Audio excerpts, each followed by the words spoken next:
हे friends, कैसे हैं आप सब? वेलकम बैक टू सेल्फेस एकेडमी। और कैसी चल रही है आपकी तैयारी? तो जो आपने 2016 की हमने पजल्स कराई थी, आपने की do them multiple times. And क्योंकि अगर 2016 की पजल्स ही नहीं कर पा रहे हो आप कैट की, तो आगे आगे तो बहुत ही टफ लेवल है। बट डोंट वरी, हम साथ मिलकर सारी पजल्स करेंगे, चिंता मत कीजिए, ठीक है? उसके इजी सॉल्यूशंस भी निकालेंगे। और अगर आपने वीडियोस नहीं देखी अभी तक की पजल्स की, हम 4 पजल सॉल्व कर चुके हैं। तो डिस्क्रिप्शन में दिए हुए लिंक्स पर क्लिक करके आप पूरी प्लेलिस्ट देख सकते हैं एंड बाकी की प्लेलिस्ट पे चेकआउट ज़रूर कीजिएगा, ठीक है? और अगर आपको हमारी वीडियोस अच्छी लग रही हैं, कंटेंट अच्छा लग रहा है, पढ़ाने का तरीका अच्छा लग रहा है, तो please like, share and subscribe थोड़ा तो कर दीजिए यार। थोड़ा हमें भी मोटिवेशन मिलता है। जब सब्सक्राइबर बढ़ते हैं, लाइक्स बढ़ते हैं, तो लगता है कि हाँ, हम भी कुछ काम कर रहे हैं ऐसा अच्छा जो लोगों को पसंद आ रहा है। Please support us. चलिए ठीक है, स्टार्ट करते हैं आज की पजल। ये है आपकी 5th पजल, जिसमें क्या कह रहा है? The bar graph given below shows the data related to the number of people visiting the famous ancient wax museum in Putlabad, wow, from the year 2007 to 2011. Okay, it's a bar graph है, तो it's a DI, तो LRDI के section में DI तो आना बनता ही है बिल्कुल, ठीक है? तो सबसे पहला DI का रूल होता है, पहले graph, pie chart, whatever, line graph जो भी है उसको समझो। अगर आपको ग्राफ नहीं समझ आया है, सर मारते रहोगे क्वेश्चन में, कुछ नहीं होगा। क्या कह रहा है? The number of male visitors as a percentage of the total number of visitors है, ये जो ब्लैक वाला पोर्शन है, परसेंटेज में दिया हुआ है। इस लाइन का मतलब है, जब कभी भी कुछ समझना है ना, तो एग्जाम्पल से समझिए। तो इसका मतलब अगर 2007 में 100 टोटल विजिटर्स थे, तो उसका 50% विच इज 50 मेल थे एंड 50 फीमेल थे। और अगर इफ आई से 120, तो अगर टोटल विजिटर्स 120 थे, तो 50% हो गया उसका 60, तो 60 मेल 60 फीमेल, बाकी के बचे हुए तो फीमेल थी। 50% मेल है तो 50% फीमेल, ठीक है? तो इसका मतलब हर एक में हम ऐसे कर सकते हैं। 2008 में टोटल विजिटर्स थे, अगर जो भी हमारा बनता है, 100 है तो 75 मेल है, 25 फीमेल हैं, सिमिलरली इसका निकालेंगे। अच्छा, ध्यान से देखिए तो ये जो नंबर है 66.66, 33.33, 11.11, ये नंबर्स हैं फ्रैक्शन में परसेंटेजेस। अगर आपको फ्रैक्शन में परसेंटेजेस आता है, तो आप फटाफट से ऐसे कर लोगे, लेकिन अगर नहीं आता है, आई एम सॉरी टू से, स्ट्रगल करोगे थोड़ा बहुत। इसीलिए परसेंटेजेस जो हैं वो आपको अच्छे से आने चाहिए। इनफैक्ट स्क्वायर, क्यूब्स, परसेंटेजेस, ये सब एंड टेबल्स, राइट? टेबल ये आपको सारे टिप्स पे आने चाहिए। जैसे आपको 30 तक स्क्वायर्स बे मिनिमम, 15 तक क्यूब्स, 30 तक परसेंटेजेस इन फ्रैक्शन फॉर्म, जैसे 1/2 इज 50%, 1/3 इज 33.33%, एंड टेबल्स आपको 20 तक तो आने ही चाहिए, ठीक है? ये आपको कैलकुलेशंस फास्ट करने में हेल्प करता है। चलिए देखते हैं अगला, ये जो ब्लैंक बॉक्स है ये क्या कहता है?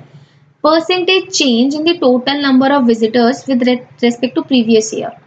मतलब अगर 2007 में 20% का 20 लिखा हुआ है एंड ऊपर की तरफ है, इट मीन्स 2006 से 2007 में 20% इंक्रीज हुआ है। तो अगर 2006 में 100 थे, तो 2007 में कितने हो जाएंगे?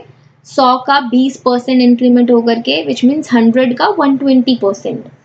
अगर आपको ये 120 में कहाँ से लेकर आई हूँ, उसके लिए आप हमारा परसेंटेज का जो वीडियो है वो जाकर के देख सकते हैं। मैं लिंक आपको डिस्क्रिप्शन में ज़रूर दूंगी, ठीक है? आप वहाँ पे क्लिक करके परसेंटेज देख लीजिए, क्योंकि परसेंटेज क्लियर नहीं होगा तो जो मैं बोल रही हूँ ना, तो अब थोड़ा कंफ्यूज होगी उसमें, ठीक है? तो 100 का 20% इंक्रीमेंट, इंक्रीमेंट मतलब 100 का 120% हो गया। तो 100 अगर पॉपुलेशन 2006 में थी, टोटल विजिटर, सॉरी पॉपुलेशन कह रही हूँ, तो 2007 में 120 हो जाएगी, राइट? तो अगर ये ऊपर है, ये नीचे -10 का मतलब क्या है? नीचे की तरफ जा रहा है ग्राफ, इट मीन्स कि ग्राफ डिक्रीज हो रहा है, ठीक है? एंड वैसे उसने माइनस भी लिखा हुआ है, तो माइनस से भी हम समझ सकते हैं। इसका मतलब अगर 2007 में 120 में मान के चलूं, तो 2008 में उसका 10% कम हो जाएगी, विच मीन्स 120 का 90% आपको निकालना पड़ेगा, विच इज 108, ठीक है? तो इस हिसाब से है। बट अब आप सोच रहे होंगे कि ये तो मैंने 100 मान के किया है, तो 100 मान के किया है, बट मुझे तो एक्चुअल पॉपुलेशन दी नहीं हुई, क्वेश्चन तो सिर्फ इतना ही दे रखा है। तो आप इस केस में एक काम तो आप ये कर सकते हो कि आप क्वेश्चन को गॉज कर सकते हो, क्वेश्चन पे नज़र रख सकते हो कि क्या दे रहा है। बट अगर मुझे पूरा ही सॉल्व करना है एंड मुझे कॉन्सेप्ट क्लैरिटी के लिए आपको बेसिक से ही समझाना है, तो परसेंटेजेस में एंड रेशियो प्रोपोर्शन में नंबर से फर्क नहीं पड़ता है। ठीक है, तो आप नंबर आप कोई भी ले सकते हो, लेटर ऑन आप उस नंबर को एक्स्ट्रापोलेट कर सकते हो। कैसे, वो देखते हैं हम। यूनिटरी मेथड आना चाहिए, बट उसके लिए यूनिटरी मेथड तो आता होगा, राइट? नहीं भी आता है तो कोई बात नहीं, आप परसेंटेज की वीडियो जाकर के देखेंगे तो आपको सब क्लियर हो जाएगा, डोंट वरी। ठीक है, चलिए, तो ये हमारा ग्राफ है और हमें इसके लिए एक टेबल ड्रॉ करनी होगी। तो टेबल में देखते हैं कि कैसे बनाना है।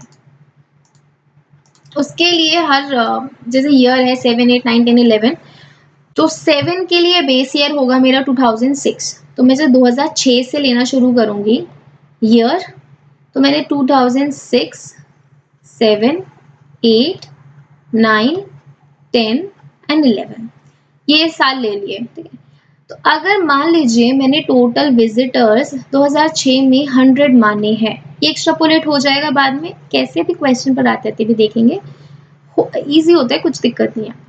तो 2007 में पहले हम सबकी टोटल पॉपुलेशन निकाल लेते हैं। ठीक है, चाहो तो मेल फीमेल भी हम साथ साथ निकाल लेते हैं।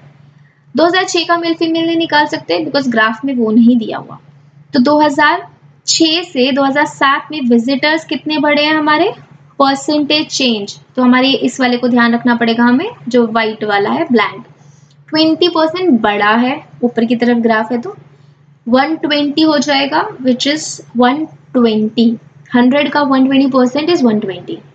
तो 2007 में 2006 से 20% का इंक्रीमेंट हुआ है, तो ये हमारे टोटल विजिटर्स हो गए 120, जिसमें से 50% मेल है। ये परसेंटेजेस है, रिमाइंडेड परसेंटेजेस है ना, 50% मेल 50% फीमेल, तो 120 का 50% would be 60 and this is also 60। Okay, 2008 में देखिए 2007 के कंपैरेटिवली 10% का रिडक्शन हो गया। तो अगर 10% कम होता है, इसका मतलब वो उसका 90% रह जाता है। तो 120 का 90% कितना हो जाएगा, 12 9 जा 108, तो 108 मेरे टोटल विजिटर्स हो गए 2008 में, जिसमें से 75% कितना होता है, फ्रैक्शन की फॉर्म में। अब आप इसको वैसे निकालेंगे कि 75/100, तो उसको काटोगे 3/4, बट अगर मुझे फ्रैक्शन पता है तो 75% 3/4 होता है, तो आप डायरेक्टली निकाल सकते हो। ठीक है, now if you divide it 4 से, 4 2 जा 8 एंड 7 जा 27, 3 जा होता है 81, जिसमें से 75% अगर 81 मेल है, तो 1/4 which is 27 would be the female.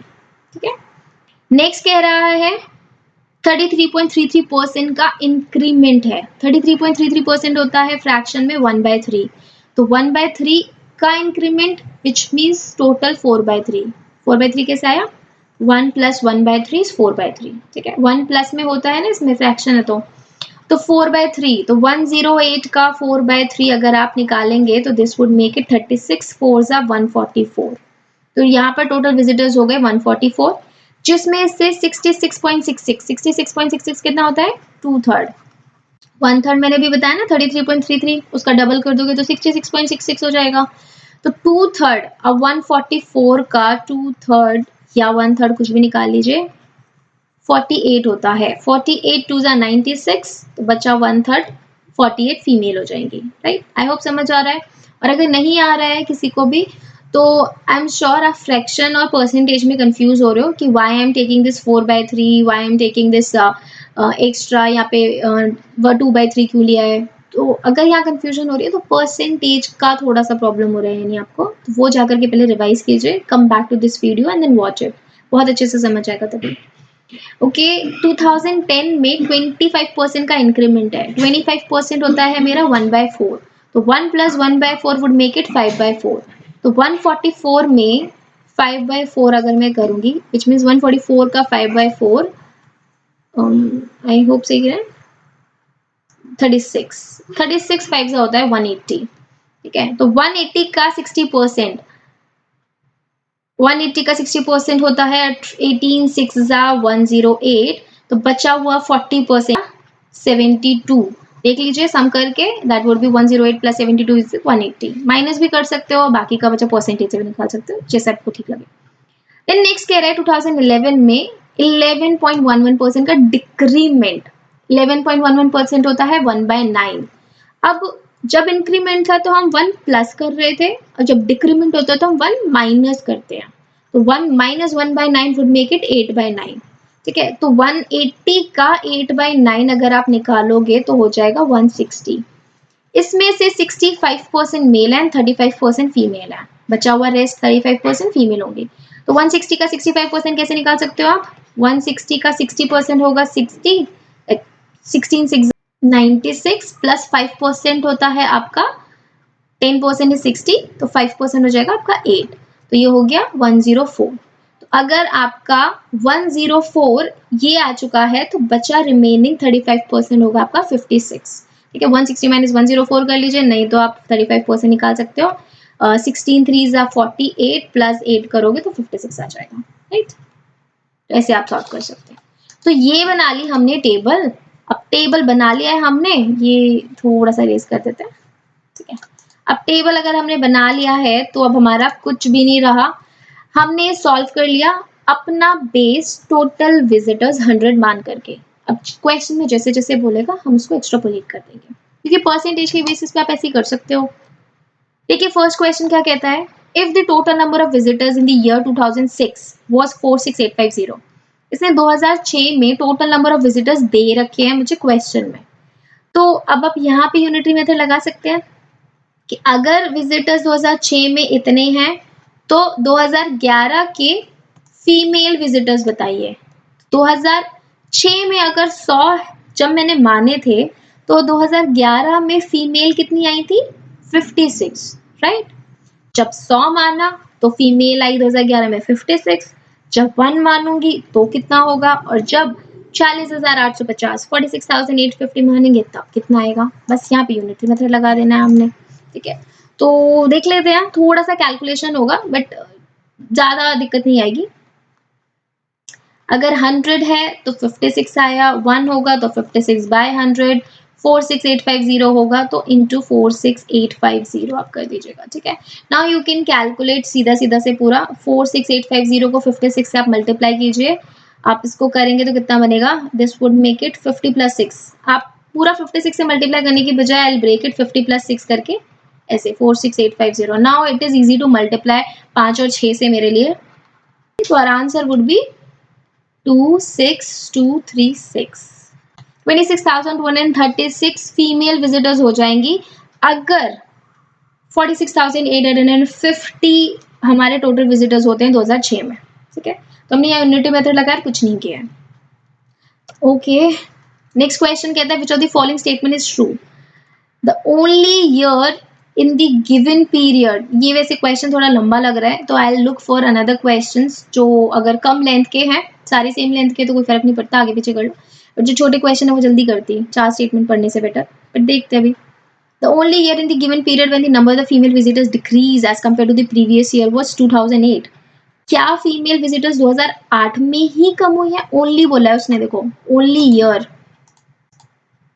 Only लिखा है तो सिर्फ 2008 में देखो फीमेल 60 से 27, येस 2008 में तो कम हुई है, 27 से 48 बढ़ी है, 48 से 72 भी बढ़िया, बट 72 से फिर 56 कम हुई है, तो 2008 is not the only year, तो this statement is not true. There was a growth of 40% in the number of male visitors from 2008 to 2009। 2008 to 2009 में मेल विजिटर्स 8 में है 81, 9 में है 96, अरे ये तो 15 ही दूर है। 8 का तो 40%, 80 का 40% 32 होता है, तो दिस इज नॉट 40% का increment. There was a growth of 50% in the number of female visitors from 2009 to 10. 9 में है female 48, 10 में है 72, तो this is the difference of 24. 48 से 72 24 की दूरी पर है, 24 होता है 48 का 50%. दिस स्टेटमेंट इज करेक्ट, तो सी इज करेक्ट आंसर। बाकी मैं आपको डी भी बता देती हूँ कि अगर मान लीजिए मेरा डी ऑप्शन सी की जगह होता है और करेक्ट आंसर लास्ट में दिया होता। The year 2008 onwards, there was an increase each year in the number of male visitors as compared to the previous year. 2008 के बाद क्या मेल विजिटर्स हमेशा बढ़े ही बढ़े हैं? देखना जरा, 8 के बाद यस 9 में 96 हो गए, देन 108 नो, 2011 में फिर से कम हो गए 104 हो गए, तो इसलिए ये गलत हो जाता है, राइट। तो हमारा अगर करेक्ट आंसर बीच में आ गया है और हमने सब सही किया है, कोई गलती नहीं की, mark can move. Next question is The difference between the number of male visitors and number of the female visitors is called gender gap. Okay, तो इसका मतलब हमें इनका डिफरेंस निकालना पड़ सकता है. For which of the following pairs is gender gap equal? Okay. तो what you can do, आप ऑप्शन वाइज भी जा सकते हैं. 2008 और 11 का देख सकते हैं. What I am doing is मैं सबका निकाल लेती हूँ क्योंकि ज़्यादा देर नहीं लगेगी. 60 माइनस 60 0, इनका डिफरेंस निकाल लो. 8127 which would make it 54, right. इधर बनेगा डिफरेंस 48 का, इधर बनेगा डिफरेंस 72 कितना जाता है 36 का, राइट. हाँ, और इधर भी बनेगा 48 का डिफरेंस. ओके, तो दिख रहा है हमें 48 48 इक्वल 2009 और 2011 में 2 इयर्स में सेम आ गए हैं. तो 2009 एंड 2011 these 2 years जहाँ पे डिफरेंस सेम है. Correct. Okay, the last question says, यहाँ पे भी हमें कैलकुलेशन करनी पड़ेगी जैसे 35 में की थी. If the number of male visitors in 2010 was this, if the number of male visitors इन 2010 में हमारे मेल विजिटर्स कितने हैं 108. तो टोटल विजिटर्स इन 2007, तो ये, तो अगर हमारे मेल विजिटर्स 108 हैं तब हमारे टोटल विजिटर्स आते हैं 120. 1 पे हो जाते हमारे 120 बाय 108 एंड इसने कितना नंबर दिया है 14796. इस पे कितना होगा 120. आई नो ये 12 से कटता है, 12 की टेबल में आता है. एंड ये नंबर 9 से पक्का कट रहा होगा. आई नॉट चेक इट कि डिजिट्स का सम करके इसको चेक करूं क्योंकि बंदे हैं, बंदे कभी भी डेसिमल में तो जाएंगे नहीं. ठीक है, तो पक्का कट रहा होगा, काट देता है सीधा. 9 1 5, 6 पे गया, 3 4 पे 4 पे सीधा सीधा कट गया. 0 अपेंड कर लेंगे. 16440 should be answer. This is is answer. ठीक है, तो पूरा कैलकुलेशन बेस्ड था but numbers are very easy. It's just कि अगर मुझे फ्रैक्शंस आती हैं, टेबल्स आती हैं तो मेरे लिए आसान है, वरना अगर मुझे नहीं आती है, मैं ज़्यादा कंफर्टेबल नहीं हूँ नंबर से, तो पक्का वो मेरे लिए छोड़ने वाली पजल होगी. ठीक है, बट मुझे नहीं लगता, थोड़ी सी मेहनत करके अगर आप कोई कर सकते हो तो 4 क्वेश्चंस विच मीन्स 12 मार्क्स. एक एक नंबर तो आपको पता ही है, जिन्होंने पहले कैट अपीयर हो चुके हैं उनको एक एक नंबर की कीमत पता है, और जो नहीं हुए हैं बता देती हूँ, 1-2 नंबर 2-3 नंबर से परसेंटाइल में बहुत डिफरेंस आता है. ठीक है, तो फाइट फॉर ईच मार्क. चलिए ठीक है, आज के लिए हम पजल 5 करते हैं एंड ये रही आपकी अगली पजल होमवर्क के लिए, puzzle 6. This is really easy puzzle. हम भी इसको अगली में भी कुछ एक बेस वैल्यू मान के ट्राई करेंगे. ठीक है, फिर दिन देखेंगे कि आप कैसे एक्स्ट्रापोलेट कर सकते हो. ये मैंने आपको हिंट दिया है, आप ट्राई कीजिए एंड बताइएगा कि किसकी सॉल्व हो गई है. चलिए, till then take care, keep facing yourself, bye bye.